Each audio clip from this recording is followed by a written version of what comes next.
ಗೆಳತಿ ಭೂಮಿಕಾ. ಈಗ ನಾನು 1ನೇ ತರಗತಿ ಗದ್ಯ ಪಾಠ 16 ಶಂಕರಪ್ಪನ ಮನೆ ನಿಮಗೆ ಹೇಳಿಕೊಡುತ್ತೀನಿ. ಶಂಕರಪ್ಪನ ಮನೆ. ಸಂಜೆಯ ಸಮಯ. ಮನೆಯ ಬಾಗಿಲ ಬಳಿ ವೀಣಾ ನಿಂತಿದ್ದಳು. ಆಟವಾಡಲು ಅವಳು ಗೆಳೆಯರಿಗಾಗಿ ಕಾದಿದ್ದಳು.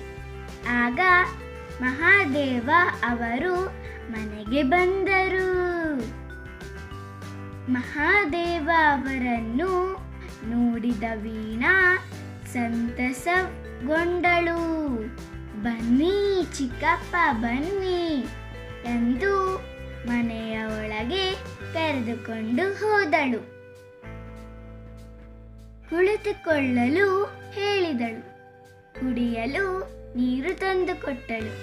ಚಿಕ್ಕಪ್ಪ ಚೆನ್ನಾಗಿದ್ದೀರಾ ಎಂದು ಪ್ರೀತಿಯಿಂದ ಮಾತನಾಡಿಸಿದಳು. ಚಿಕ್ಕಮ್ಮ ಮತ್ತು ತಮ್ಮನ ಆರೋಗ್ಯ ಹೇಗಿದೆ ಎಂದು ಕೇಳಿದಳು. ವೀಣಾಳ ಮಾತುಗಳನ್ನು ಕೇಳಿ ಚಿಕ್ಕಪ್ಪನಿಗೆ ಸಂತಸವಾಯಿತು.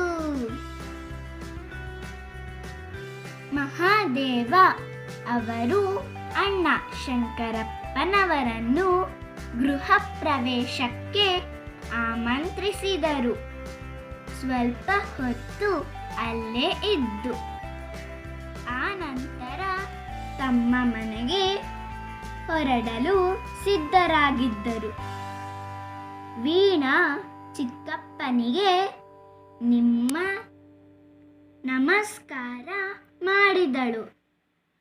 ಇನ್ನೊಮ್ಮೆ ಬರುವಾಗ ಚಿಕ್ಕಮ್ಮನನ್ನು ತಮ್ಮನನ್ನು ಕರೆದುಕೊಂಡು ಬನ್ನಿ ಎಂದು ಹೇಳಲು ಮರೆಯಲಿಲ್ಲ.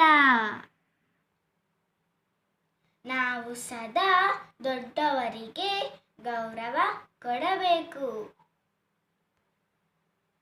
Like, share, subscribe, click the bell icon for my new videos.